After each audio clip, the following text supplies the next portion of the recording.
नमस्कार, एनडीटीवी देख रहे हैं आप। मैं हूं अनिल ठाकुर। चलिए शुरुआत करेंगे बुलेटिन की। बिहार के सीतामढ़ी में सीएम भजनलाल शर्मा मौजूद हैं। क्या कुछ कह रहे हैं, सीधे आपको लिए चलते हैं। मैं इसलिए कहना चाहता हूं उन युवाओं को, क्योंकि जब उस समय उनकी उम्र 8 साल 10 साल होगी, आज वो 32 साल और 35 साल के युवा होंगे।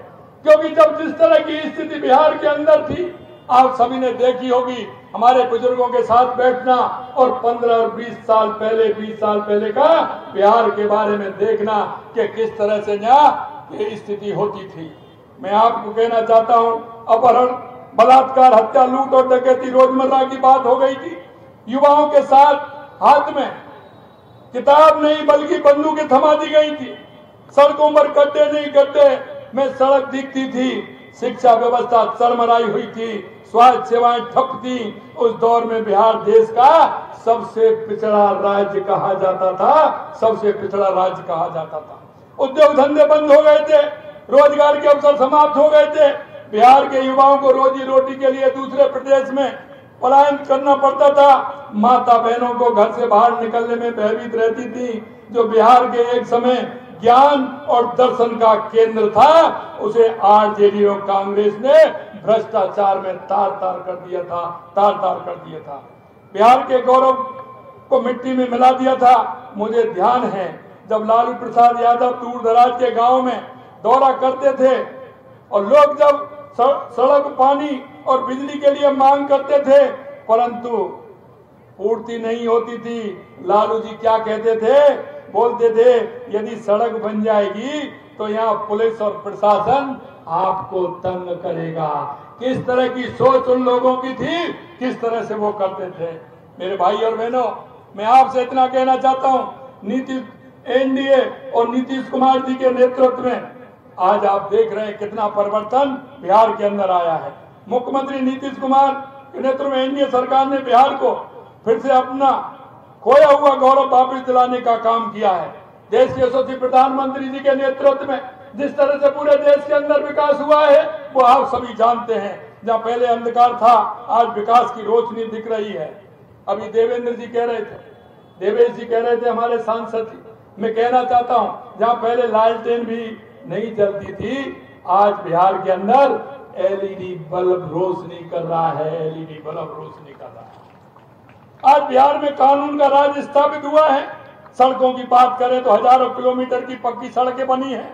जहां पहले लड़कियों को घर से निकलने नहीं दिया जाता था, आज बेटियां उच्च शिक्षा प्राप्त कर रही हैं और वो भी मुफ्त में शिक्षा प्राप्त कर रही हैं। यह परिवर्तन हुआ है। जीविका योजना के माध्यम से लाखों महिलाओं को आत्मनिर्भर बनाया गया है। दरभंगा एयरपोर्ट के विकास ने मिथिला, कोसी और सीमांचल के लोगों को नए द्वार खोले हैं। एनडीए के शासनकाल में बिहार 14% से अधिक जीडीपी के से विकास कर रही है। अब बिहार में उद्योग आ रहे हैं। सबसे महत्वपूर्ण काम पुनौरा धाम का पुनरुत्थान किया जा रहा है, जिसके तहत मां जानकी के मंदिर का निर्माण राम मंदिर की तर्ज पर किया जा रहा है और यह वो स्थान बनेगा।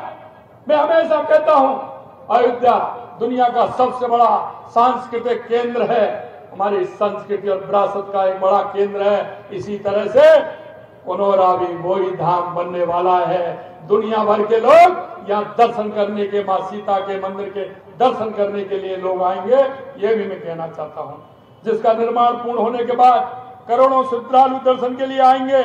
आज एनडीए की सरकार ने माननीय प्रधानमंत्री जी के निर्देशन में, माननीय नीतीश कुमार जी के तत्वाधान में, तो आपने देखा है जिस तरह से दिशा सुधार, पानी, बिजली, सड़क सुविधा, शिक्षा, स्वास्थ्य आदि के लिए जो काम किया है वो आपके सामने है।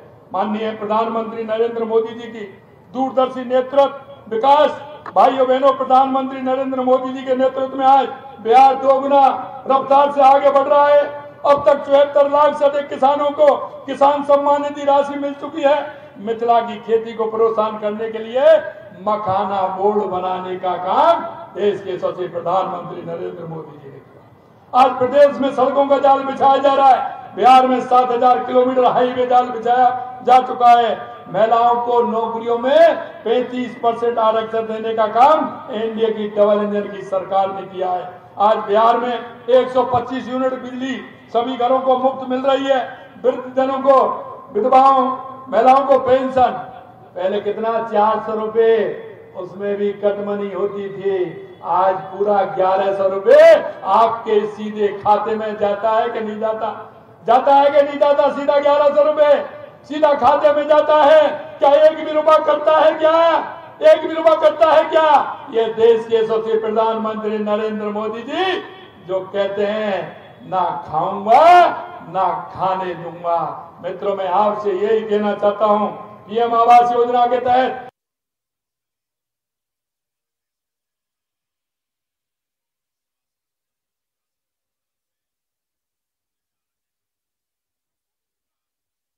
साठ लाख परिवारों को पक्का बनाने का काम किया।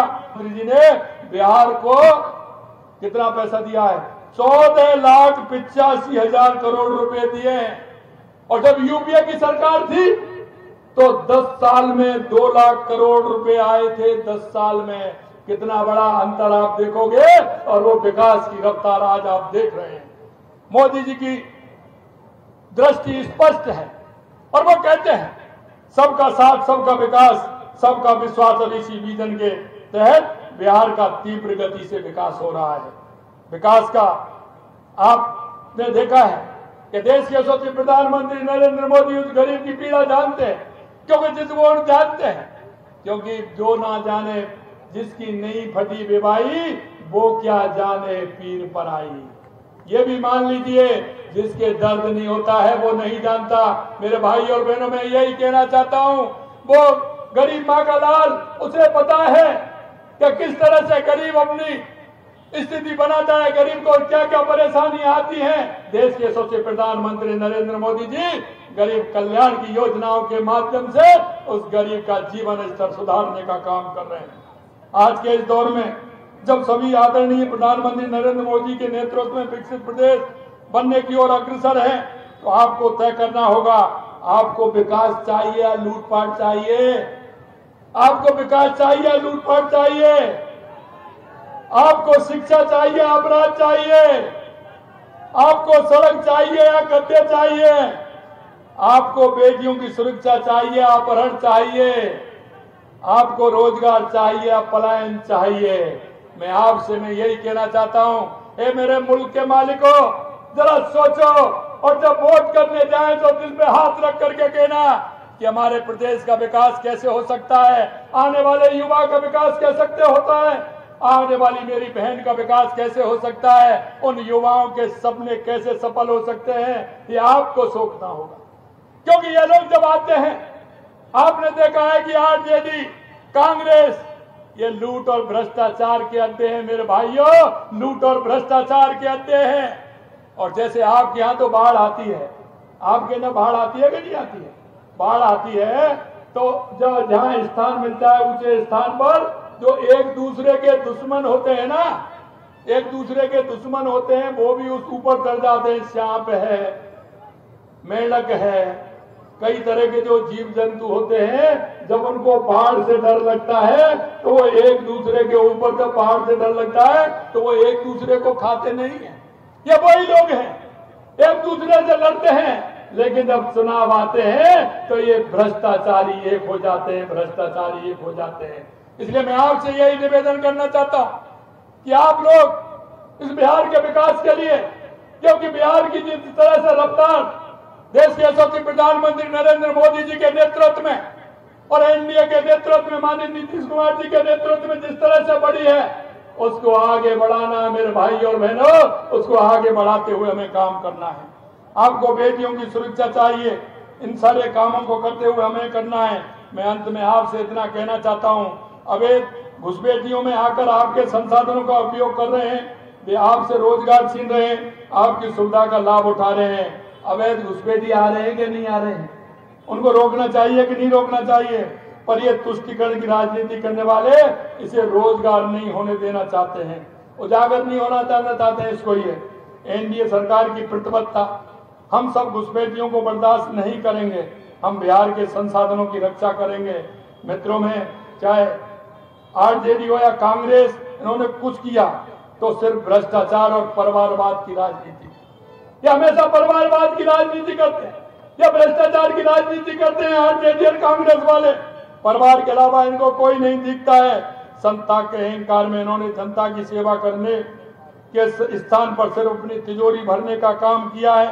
ये चारा चोर जानवरों के चारों को ये खा गए। यही नहीं मैं आपसे कहना चाहता हूं। आपने देखा होगा रेलवे की भर्ती में, चलिए आगे